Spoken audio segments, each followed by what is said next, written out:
first started photojournalism, I was idealistic and starry-eyed and in love with the world. I was going to save the world, and people would see pictures of injustice, and my pictures would be so great that you know, things would change. And that attitude gradually changed. Michael Brown was murdered. I called my editor at the Wall Street Journal and was just like, send me. Americans are so insulated from instability and violence. Any tiny spark of violent unrest that we see is treated as a sort of state of emergency. When I got to Ferguson, I wasn't totally sure that the protests were the story. I really had it in my head that the community was the story. Photojournalism can be shot from a point of privilege, looking down at the suffering of others, or it can be seeking to understand the beauty and the suffering and the dignity and the bravery of your subjects.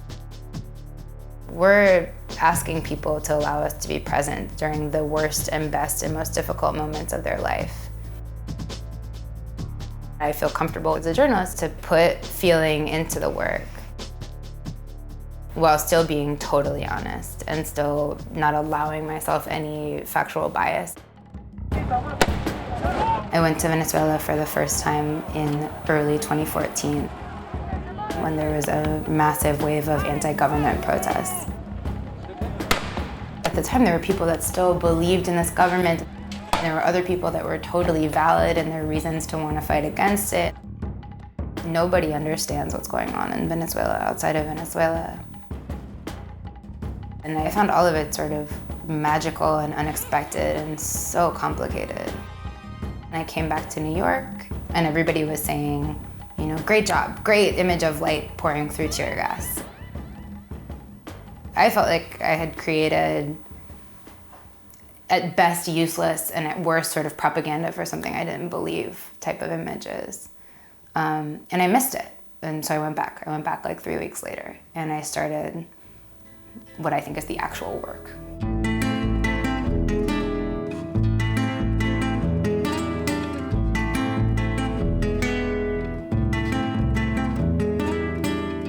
I really want to tell the story of Venezuela after Chavez.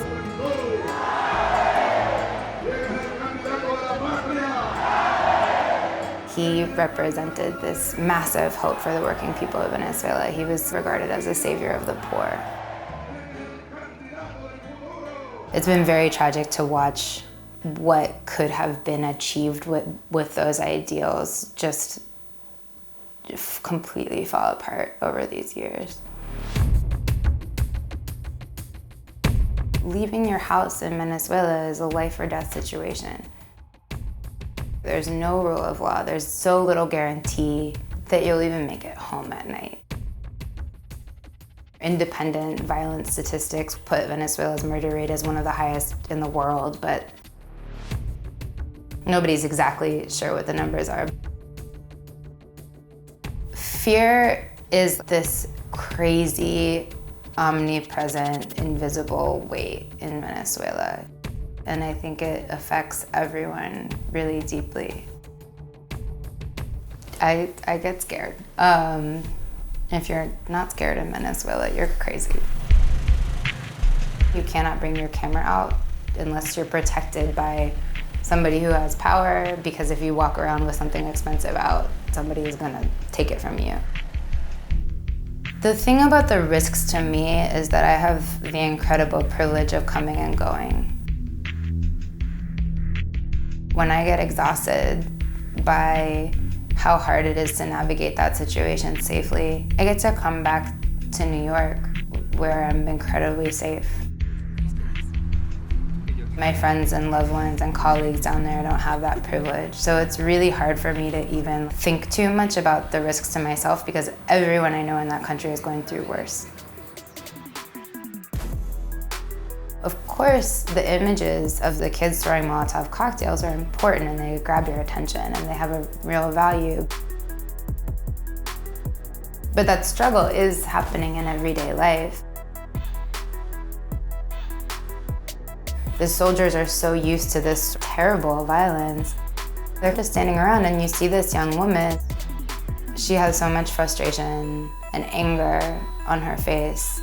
Not only is there a shootout in your neighborhood, but there's a food shortage and the soldiers that are meant to be protecting you are staring at you like you're a piece of meat. That image really speaks to me about, you know, what it means to be living in that context. In Venezuela right now, the vast majority of the population cannot afford groceries at regular market price, so their only food that they can afford is subsidized.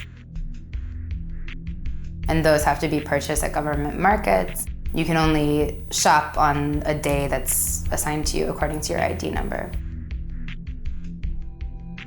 Richard and Alexa got up at 3 a.m. I waited with them until noon. They were able to buy 2 packets of subsidized pasta. They finally got back to Alexa's mother's house where the whole family lives in a shared room. The image that resonated from me from that day was really about the love that connected that family. The photos of the violence are devastating, but I also really want you to know who these people are.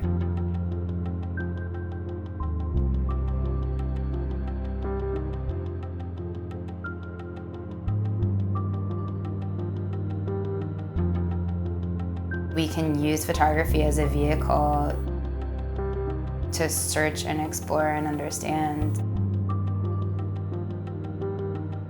to show you in images how it felt. To think of photography almost more like music.